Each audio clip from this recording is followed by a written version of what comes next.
Good day all, Alex here, Movements for Life, coming at you with another batch of morsels, that is. All right, we're supersetting these bad boys. This is workout 6B. This is going to echo the original workout that we did, workout 6, and this is the superset, hence the title of workout 6B. All right, that being said, let's start getting a little warmed up. This is a stripper squat, i.e. it's a deep squat to a stand, if you will. So it alternates between your groin and your hamstrings. So from here, I'm sitting down into my hips. So ideally, you can have a nice angle here, trying to get my hips below the height of my knees, right? So I can really challenge the hips and the ankles as well to be able to get down to this depth.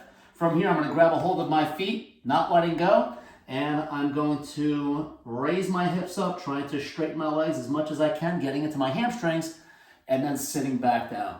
Each and every time when I sit, I want to really look to arch that low back, stick out my chest, and really emphasizing the ability of the pelvis to get down, all right, and maintaining a nice tall posture. Again, we're alternating between groin and hamstrings. You can certainly play around with your footprint. A wider footprint and flaring the toes out will definitely make things a little bit easier per se to sit down, especially if calves are your limiting factor. So having your feet closer together from a calf standpoint will certainly make things more challenging. All right, I'm gonna do a couple more here because these feel really nice. So again, warm up wise, something a little lower extremity, a little hippie, and then we're gonna get into a little bit of some core here. In the original warm up, I did these reaches in a standing position, and I did them just with body weight. So just as a little bit of a variation, I'm gonna do these double kneeling, and that's gonna take my lower leg out of it a little bit more, so it's gonna really force my pelvis to do quite a bit of translating. All right, so the target is going to be overhead and behind me. So as a cue, I'm trying to reach the wall where it meets the ceiling. All right, so let me just get a lateral view here so you can really appreciate that posterior reach out overhead. My hips do have to translate forward. I'm tucking tailbone here, so what I'm really feeling and what you should feel is a stretch in your abdominal wall and in your anterior hip. You should not feel your lower back here. If you are, then you have to reset your pelvis. Make sure you get into a posterior tilt. So you're trying to, if your hands are on that bowl of water, you're trying to pour it out the back, keeping your chest nice and tall. A very common bailout would be getting the tailbone to tuck, and as somebody tries to reach behind them, what they do is they sink into a crunch, so they bring their sternum towards their belly button. So try to stay tall through your spine, so you have this nice C shape through your T-spine, and then you get into that nice posterior tilt, all right? Again, no low back, we want abs, and anterior hip. All right, I have my toes flexed underneath me. I can also go into a plantar flex position. Either or, just plays around with the positioning of the ankle. It will influence the quad though. Awesome, very anti-sit type of move here, right? To get out of that flexed T-spine and get into that some extension. All right, I can do those all day. Those feel awesome. Start on doing that gravity pattern, get you out of that human shrimp position. All right, let's get right into it. We have double energy system superset. This is superset number 1. We have a jumping jack. This is gonna be an in-sync one, and then we got some quick lateral hops. All right, so sagittal plane, moving forwards and backwards. It is going to be in sync, meaning my feet are moving together and my arms are moving together. So in sync with both my arms and legs. And I'm also going to sync up the pattern of them, meaning as I jump backwards, I'm going to reach up. As I jump forward, I'm going to reach down. So it's in sync, versus if I was to do in sync pattern and out of sync, I would be jumping forwards and then reaching back. All right, so there is 2 different ways to do this one. I'm gonna go in sync, so I'm jumping back, reaching up to get some abdominal wall. All right, enough chatter, let's move. So sagittal plane, I'm reaching, jumping forward, reaching down, jump back and reach up. If you're new to me here, I have a low ceiling here, so I'm limited with how really high I can reach. But this exercise works really well with a light weight, 10-pound dumbbell, a medicine ball. Would certainly make things much more interesting. And it would challenge my abdominals because I have to decelerate my legs as they're jumping back and my body weight and the weight in my hands so that I have some nice eccentric deceleration at my abdominals. All right, lateral hops. This is a very kind of low load. It's really a foot ankle type of deal. So I'm just gonna go side to side, nice quick foot contacts. Get into the foot and ankle, load up the calf, and just go through 20 quick hops. Challenging, again, really a lot of foot and ankle. It's not meant to be a big, deep squat, not really very loady. All right, lower body, superset number 1. This is a side lunge, ankle to shoulder, so it's gonna be bilateral, and we have a nice one, a runner stretch with a T rotation. All right, so your side lunge, which we've covered a multiple amount of times here. I'm gonna go to my right side, I'm reaching bilaterally. Quick review, I want my right hip higher than my left here, right? So I don't want to be parallel to the ground with my pelvis. I want to be able to sit into my right side, which is going to get that left groin. From here, I'm going to reach with both arms, stand up and curl, right? I'm doing an ankle reach to shoulder, and I'm going to alternate this one. The arms are moving bilaterally, meaning both arms together, and I'm getting into that alternating side lunge. All right, get to 20. On this one, if you can. Remember, the rep range for these is 12 to 20 repetitions. Do what you can. Chase success, as I like to say, but also challenge yourself at the same time. If you find yourself cranking out 20 reps and laughing at it, then bump up the weight. You have a huge range of repetitions to move in to be able to challenge yourself. All right, so that was lower body 1. Number 2 is a little bit more on the mobility side of things. It's one of my favorites, a runner stretch to a T rotation. All right, so whichever foot you're stepping with, the same side arm is coming up. So this is very hippie. Due to the T rotation, you're gonna get into your T-spine, gonna get into your obliques due to that rotary component. So a ton of core. In addition, it is prone. You're changing sides, so there is quite a bit of multitasking going on here. Awesome, awesome move. This exercise, this is an Alex favorite. Absolutely love this one. A lot going on, as I mentioned. All right, hit to any side on that one. That one feels awesome.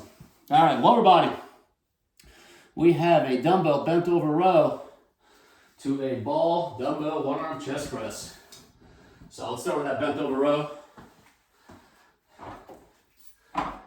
You can play around with your angles here a little bit.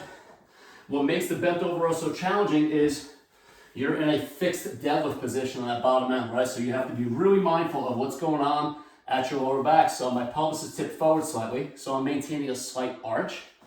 And from here, I can play around with my angles. I can have my arms move a little bit more kind of vertically up and down, or I can start to add a little bit of this forwards to backwards type of motion. All right, you can play around to see what works best for you, right? But I want to really focus in on, as I go through my rowing pattern, my elbows are closer to my rib cage, not flaring them out into a high pull. It's not going to do a high pull, that just changes things a little bit. There's layers and layers and tons of muscles in your back. Each scap has 17 muscular attachments to each side. So think about all those different angles of rows and pulls that you can do to kind of put a little bit more emphasis on them. But simply put, elbows flare out wide, the lats really can't pull from that angle. So keeping the row a little bit tighter to your rib cage with your elbows is going to be a little bit more latty, or quite a bit more latty, than if you flare out wide. All right? So that's your bent over row. Again, a lot of variations, very challenging move, and we've gone through a number of them. All right, chest press. I'm using the ball on this one. If you don't have a ball, this can be done on the bench. This can be done on the floor, albeit if you do this on the floor, there's going to be a little bit less of a rotary component on this one because you are all the way on the ground. But from here, I'm just going to put my left hand on my hip and I'm doing a one-arm press and I'm looking to keep my hips bridged so my hips are locked. This is unilateral, so I'm moving one side at a time. So I'm going to get glute on the same side because the weight is pulling me to the side, so I'm asymmetrically loaded. So my glute is kicking in. I have quite a bit of this rotary component going on here. So my abdominal wall, my obliques to be specific, are very, very active on this one. And the butt starts cooking really quick. All right, hammer out, aim to get 10 on each side.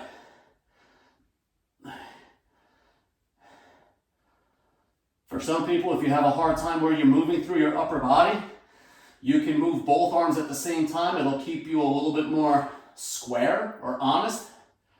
There are definitely certain pressing variations that I've done back in the day where you can actually add a little bit more of a twisting component through your upper back.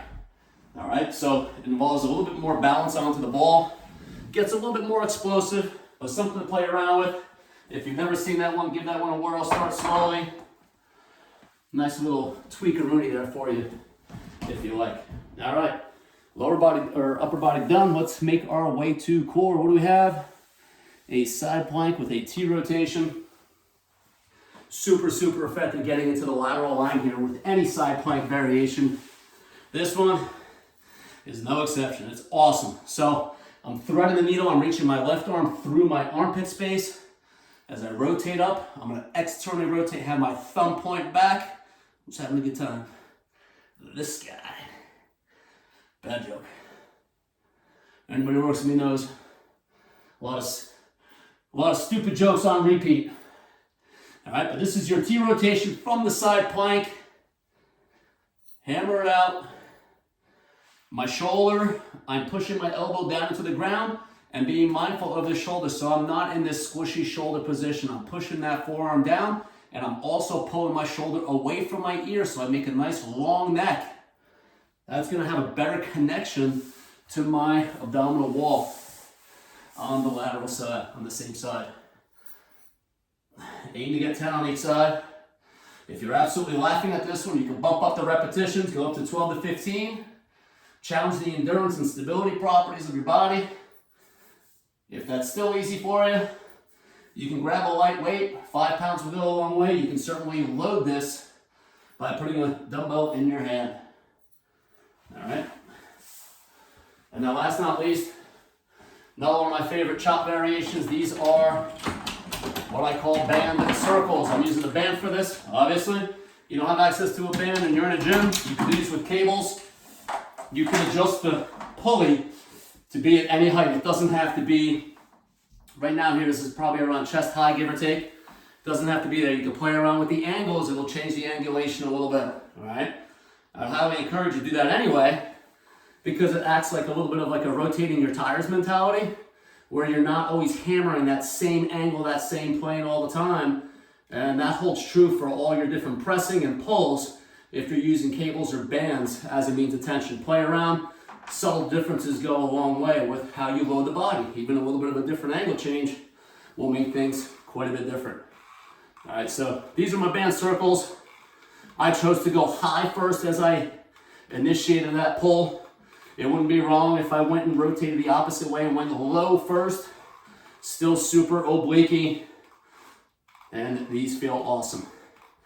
One benefit to using a band or elastic tension is as I exert tension onto the band, the tension increases, so it actually gets harder, all right? Unlike a cable that stays relatively constant as you go through the motion and joint angles change.